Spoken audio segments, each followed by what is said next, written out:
নমস্কার, আমি প্রদ্যুৎ শাস্ত্রী। আজকে আপনাদের সঙ্গে আলোচনায় এসেছি একটি খুব গুরুত্বপূর্ণ এবং ইন্টারেস্টিং তথ্য নিয়ে, যে তথ্যটি জানলে আপনাদের কোনো জ্যোতিষীর কাছে যাবার প্রয়োজন হবে না। আপনারা নিজে থেকেই আপনার জন্মকুণ্ডলীকে আপনি প্রতিকার করতে পারবেন। অবভিয়াসলি তারই আলোচনায় আজকে এসেছি।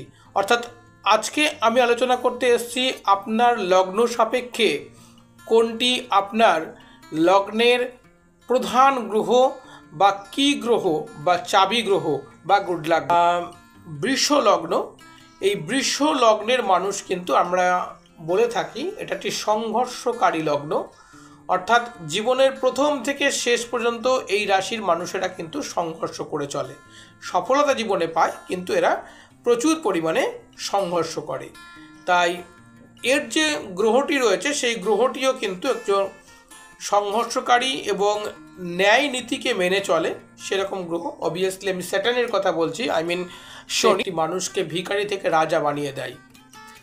একটি মানুষ তার জীবনে যা যা তার প্রয়োজন, যা যা তার ইচ্ছা, সমস্ত কিছু কিন্তু বৃষ লগ্নের মানুষ যদি শনি পজিটিভ থাকে সে কিন্তু পেয়ে যাবে। আর শনি যদি নেগেটিভ থাকে, সেই বৃষ লগ্নের মানুষের অন্যান্য যত গ্রহই ভালো হোক না কেন তাকে কিন্তু সফল হতে দেবে না। এবং সে সফল পরিবারে জন্মালেও তাকে দুঃখ, যন্ত্রণা, কষ্ট, মানসিক অশান্তি, পীড়া, রোগগ্রস্ত এইগুলো কিন্তু তাকে হতে হবে। তাই আপনার জন্মকুণ্ডলীর বিচার করিয়ে নিয়ে দেখুন যারা বৃষ লগ্নের মানুষ তাদের শনি কী রয়েছে। অনেক সময় আমাদের কাছে ফোন আসে যে আমরা এত প্রতিকার করা সত্ত্বেও, বা অনেক সময় দেখি অনেক ক্লায়েন্ট আছে প্রতিকার করা সত্ত্বেও জীবনে সফল হয়নি।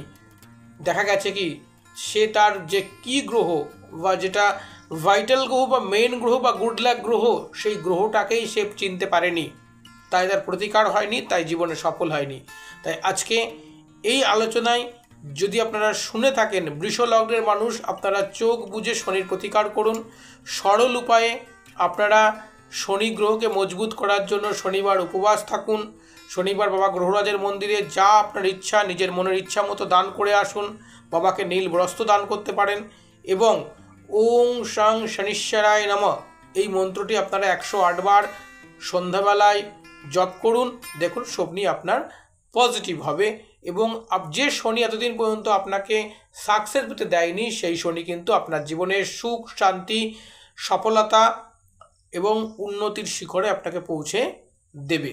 এছাড়াও একজন ভালো জ্যোতিষীর পরামর্শ নিয়ে অবশ্যই আপনারা শনির প্রতিকার করিয়ে নিতে পারেন।